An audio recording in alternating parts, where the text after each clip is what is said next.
que vem de cima, que cai sobre o telhado e espalha sobre a casa.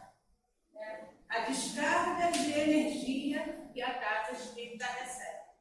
Todas elas. E o que tem de problema nesse livro, então? É a casa? É a religião? Não, são os religiosos. Então, o Júlio César, ele tenta atingir diretamente os religiosos, né? Seres humanos vários, nós somos, para poder desarticular e desestruturar e até encerrar, fazer com que a casa encerre os seus trabalhos. Iniciou-se com o Marcos falando sobre a guisa de prefácio. Na semana seguinte, os templos. O Ibira falou sobre os templos.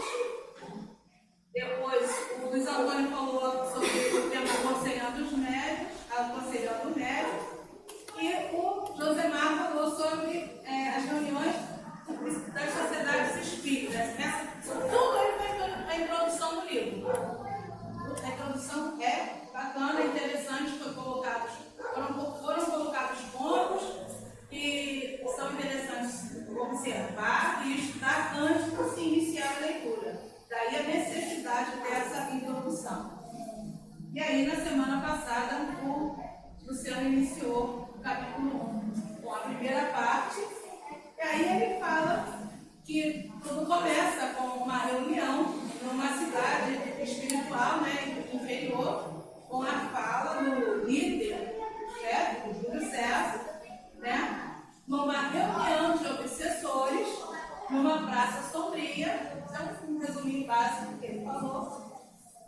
Júlio César, automaticamente o chefe, né, o mandante de tudo, cabeça, com a missão de infiltração espiritual, nada mais, nada menos que invadir a casa, dominar, destruir, né, a casa que eles escolheram.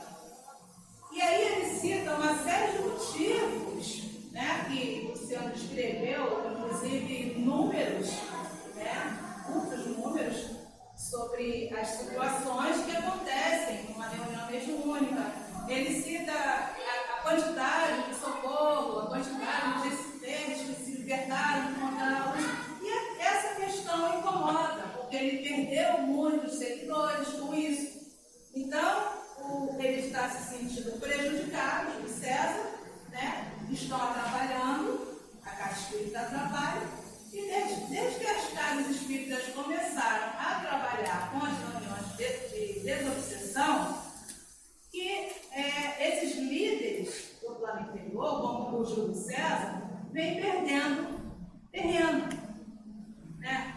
Os seguidores deles, desses líderes, eles são altamente inteligentes, são espíritos muito inteligentes, muito articulados, mas normalmente eles mandam os seguidores deles para fazer o trabalhinho sujo, entre aspas.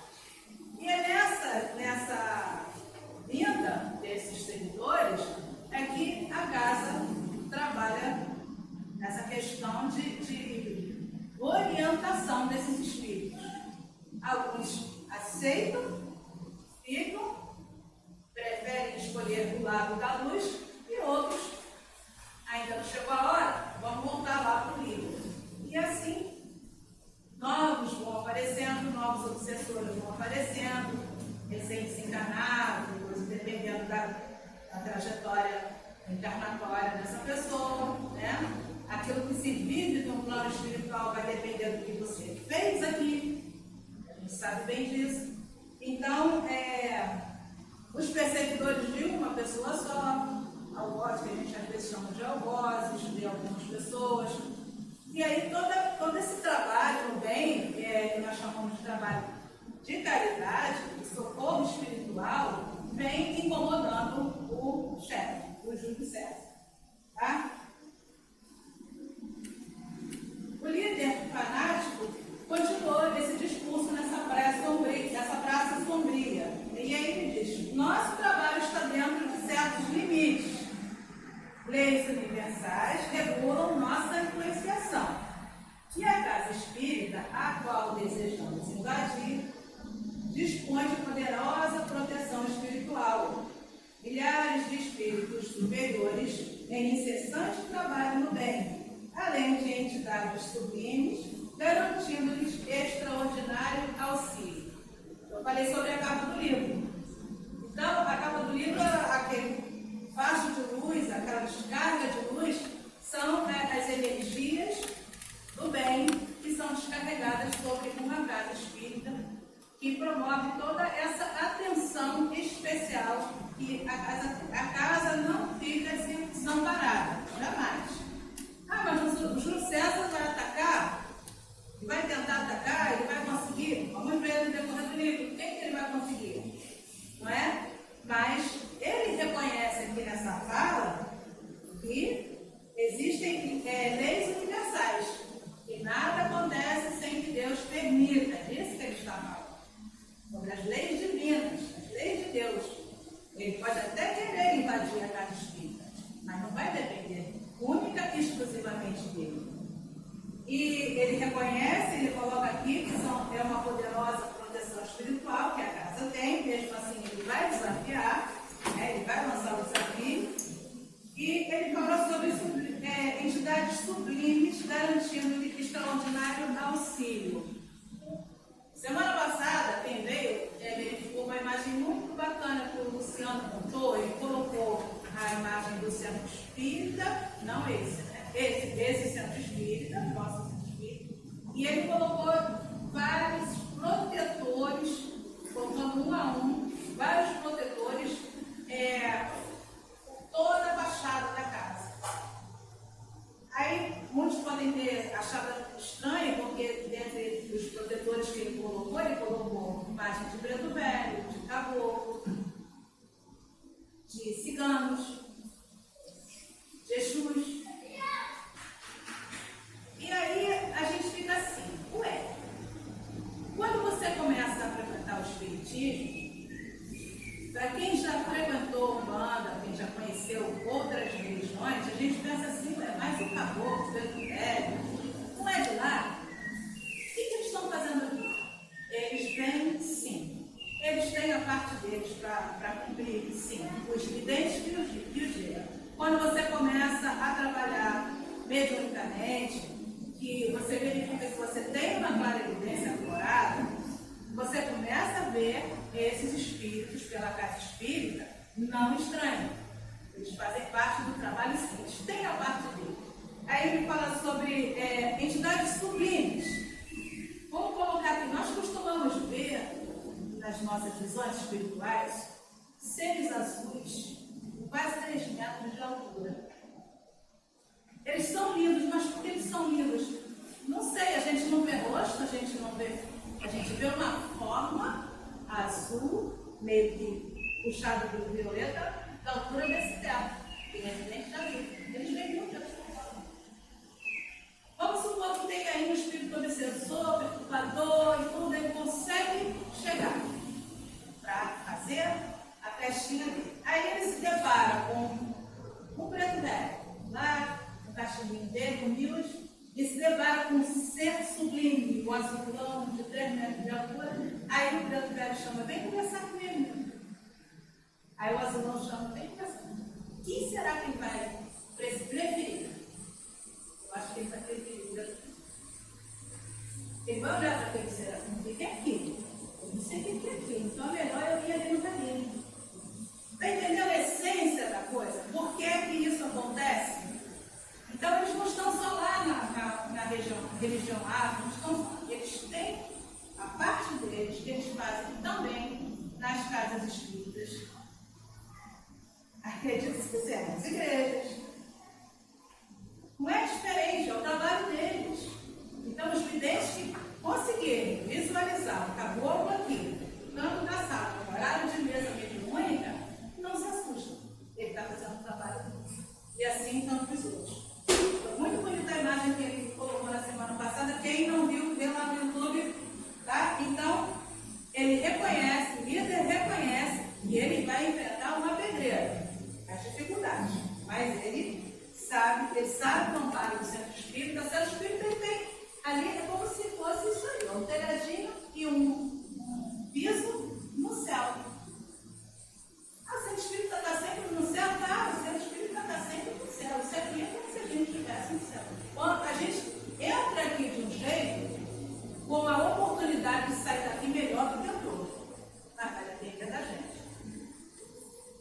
encarnados, a mesma coisa. Eles entram aqui de um jeito, na esperança e na oportunidade de sair daqui melhor do que entrar. Isso com certeza. Daí, isso tudo perturba o Júlio César. Vamos lá. Ele continua, ele é danado, gente. Vocês vão ver que o homem é danado. Nossa atuação será na surdina. Trabalharemos silenciosamente, ocultamente, no campo dos sentimentos, sugerindo pensamentos, estimulando as irritações, o ciúme, a fofoca, a indignação, os melindres, a disputa de cargos, disputa de funções, disputa de tarefas, etc.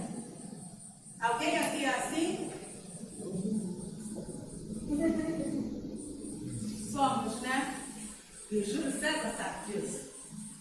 Aí a fofoca rola, a gente costuma falar que não é fofoca, é comentário da terra. Aí fica atenuando um pouquinho. Mas acontece.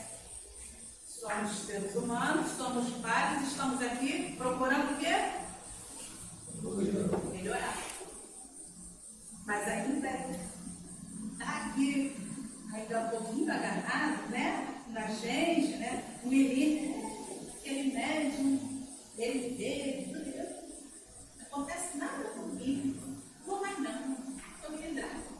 Então são situações que às vezes sem querer, da maioria das vezes sem perceber,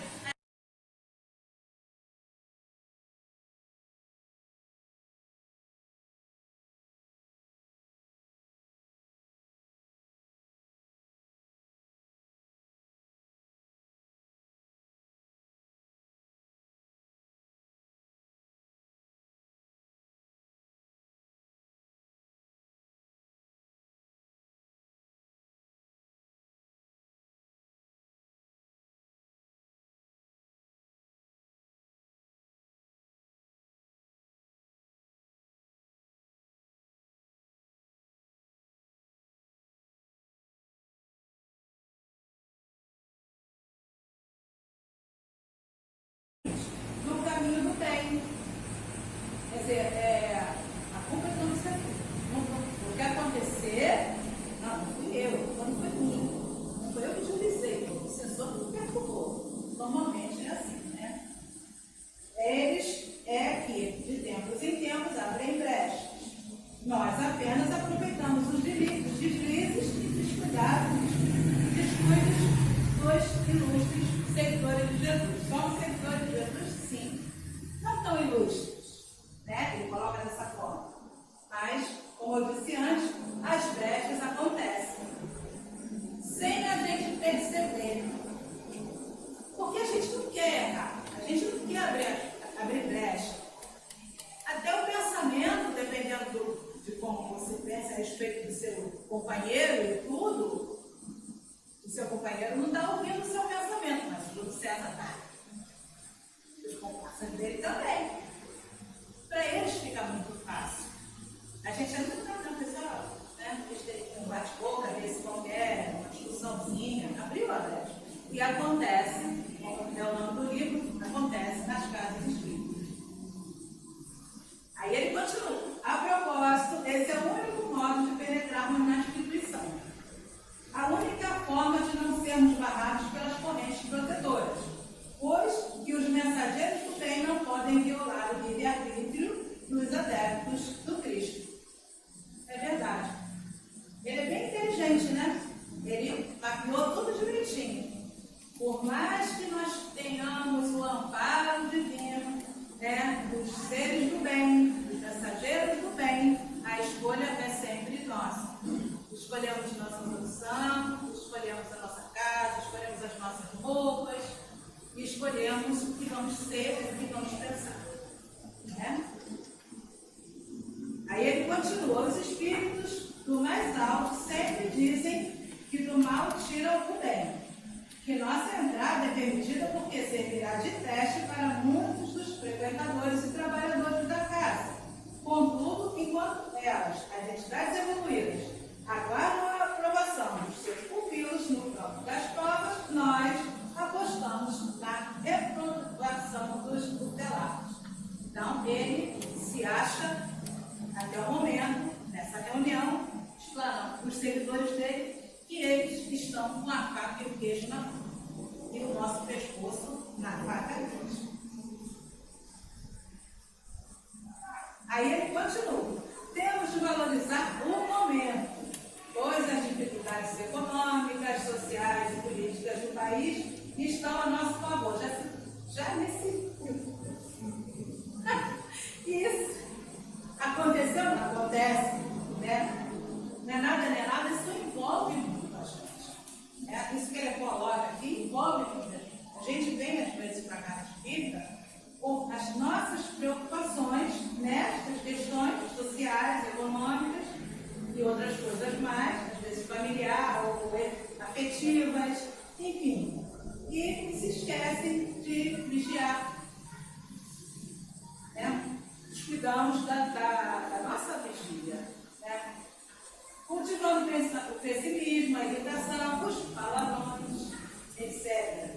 Entretanto, naturalmente, nossa faixa vibratória, né, autorizando-nos o processo de influenciação, na maioria das vezes, para nossa satisfação, nem se lembram da obrigação, que poderia nos afastar completamente, rompendo os nossos propósitos. A gente usa muita oração. Abrir trabalho, deixar trabalho, abrir passe, deixar passe, iniciar a mediúnica, encerrar a mediúnica. Ele reconhece que a oração é um grande escudo para casa e para os seus frequentadores. Aí ali a gente sublinhou, vigiar e orar. E quando falta tudo isso, com mais os pensamentos, as brechas, é aí que é a vez que eles aproveitam. Então, gente, vocês podem perceber pela fala dele, pelo discurso dele, que é um espírito muito inteligente, muito articulado, volto a dizer, e que está se sentindo, está se achando assim, achando que o plano dele vai ser perfeito, está se sentindo o infalível, né? E já o vencedor dessa guerra que ele vai promover nessa grande casa espírita. A falange das trevas estava magnetizada pelas palavras do mandante. Quando Júlio César percebeu que já havia estimulado quantos necessitava para a implantação de suas ideias, entoou este grito de guerra: avante para que a odiosa casa espírita, o momento do apocalipse, do acerto de conta, do juízo final e da destruição chegou. Eles próprios se autodestruirão. Então, ele foi bem claro que eles não vão precisar fazer muito esforço. Eles só vão influenciar os trabalhadores, os participantes, os médicos. Só isso. Mas isso é pesado demais. Essa frase que ele coloca é pesada demais. Aí a gente fica pensando, não, destruição geral, apocalipse, nossa, o cara é ruim. O cara vem com tudo. Esse livro veio para mostrar exatamente como os espíritos veem, os espíritos das horas inferiores, veem a nossa casa, veem o nosso trabalho, um desprezo, um ódio. O discurso dele é um discurso de ódio pelas casas espíritas. Terminando o discurso maligno em tom de oratória, o obsessor fanático foi aplaudido, lógico, aclamado, carregado pelos compassos, enquanto a multidão cantava no exótico, enaltecendo as forças das trevas, ao mesmo tempo em que gritos alucinantes do combate corriam, sinuosos, encontrando eco no coração iludido dos obsessores. Quem pensa que eles não estão iludidos está enganado, porque eles estão sempre muito iludidos, achando que ao lado deles é que é o lado bom, que é o lado da alegria, que é o lado certo. Quando eles têm a oportunidade de ser socorridos, aí é que eles percebem que o lado bom, o lado certo, é o lado justamente que eles não estão. Sob a influência sonora de alucinante marcha hipnótica, que incentivava a destruição, descrição, a legião dos adversários do bem embrenhou-se pelas ruas estreitas da esquisita cidade, preparando-se para o terrível processo de infiltração. Então, ele já tinha arrebanhado uma quantidade suficiente de iludidos, conforme está aqui no texto, né, para iniciar o plano de ação. Dias depois, na casa espírita, o trabalho seguia normalmente. No plano espiritual, porém, os instrutores responsáveis pelo centro, esse que seria atacado, recebiam a notícia através de um socorro, de um obsessor, que mandou a letra. Vamos ter mais uma tentativa de evasão dos adversários do bem, comunicou Joana, uma das cooperadoras espirituais desse centro que eles vão atacar. Acabamos de socorrer um espírito desequilibrado que prestava serviço à extrema turba de obsessores,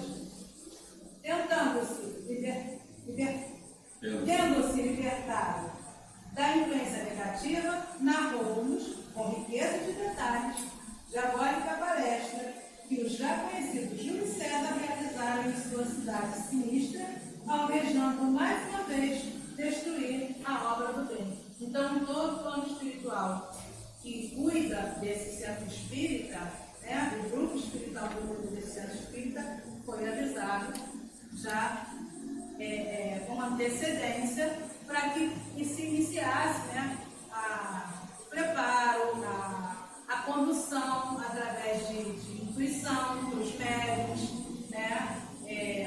Aí é o momento que chegam, às vezes, psicografias instrutivas, mensagens de atenção, né? Os médios que fazem a psicografia trazem mensagens de atenção para que os médios fiquem mais atentos, mais vigilantes, acima de tudo. Aí o conventor tratou de apaziguar os efeitos espirituais, solicitando marcassem reunião com todos os cooperadores desencarnados com o objetivo de informá-los a respeito da possível invasão. Quer dizer, o Júlio César fez a reunião dele lá nas sombras e aí vai ter uma reunião na luz, né, com o propósito de instruir da melhor forma o que pode ser feito para ajudar essa grande casa espírita que o Júlio e seus comparsas querem destruir. No livro Que é o Espiritismo, Allan Kardec diz que a obsessão, qualquer que seja a sua natureza, é independente da mediunidade e se encontra em todos os graus, em grande número de pessoas que nunca ouviram falar em espiritismo. Isto é, que fique bem claro que o processo obsessivo não é só com o espírita, não é só na casa espírita. Ele pode acontecer em qualquer instituição. E até mesmo na nossa casa, no nosso lar, no nosso trabalho, nas escolas. Então, independente de espiritismo, a obsessão existe para bagunçar o porão de todos nós, né? Cabe a nós vigiarmos e orarmos incessantemente, sem cansar. Esqueceu? Vamos lembrar, né? Esse estudo foi curtinho, né? Foi o fechamento do primeiro capítulo sobre essa palestra que o Júlio César fez, intrigante, né? Bem pesada, são palavras pesadas, a intenção mesmo de levar essa história adiante. E nós vamos ver no decorrer das semanas, né, muita coisa acontecer, de fato. Né? Acompanhem e vocês vão gostar. Semana que vem, na próxima quarta, inicia o capítulo 2. O tema é avaliando a ameaça e vai ser o IDC que vai abrir esse capítulo. Né? Avaliando a ameaça. E nós estamos aqui. Um convite para quem ainda não sabe. Domingo é dia de atendimento médico espiritual. O primeiro atendimento do ano, né, dia 16, e como sempre, no sábado que antecede, o atendimento é dia de palestra. Né? E o nosso convidado, mais uma vez, nos presenteou no fevereiro do ano passado, falando sobre o carnaval, e no sábado agora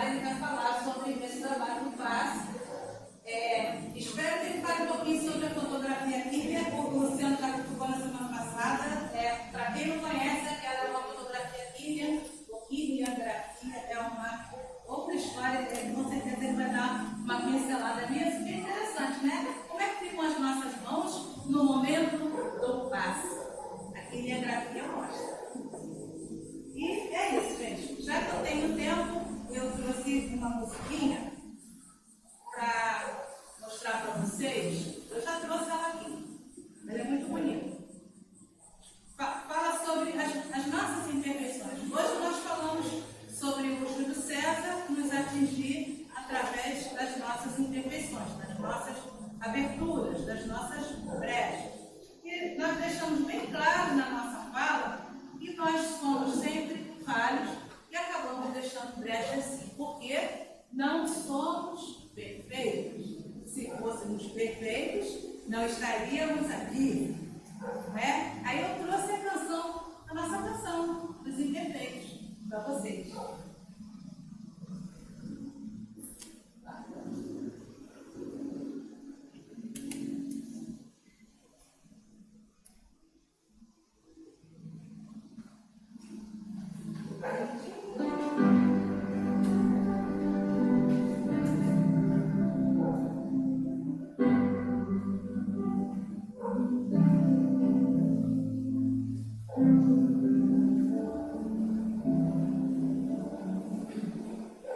E se for para semear a esperança no jardim,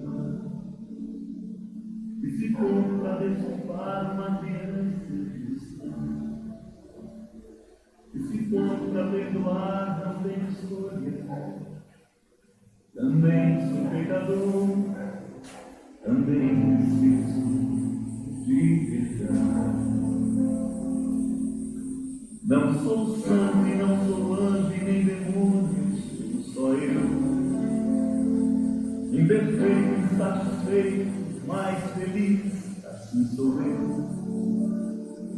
Eu sou contradição, eu sou imperfeição. Só Deus é coerente.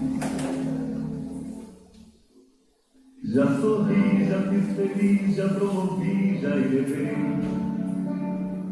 Já chorei, já fiz chorar, já me acredito, já magoei. Eu tenho um coração, mas sou contradição. Só Deus acerta assim. Por isso eu canto essa canção, canção de amor arrependido. Ao Deus que é Pai, ao Deus que é paz, ao Deus que é luz, ao Deus que é vida. E quando a gente cai, Deus age como Pai. Perdoa, e torna a perdoar, e ensina como amar. Eu sou contradição, mas Ele é verdade.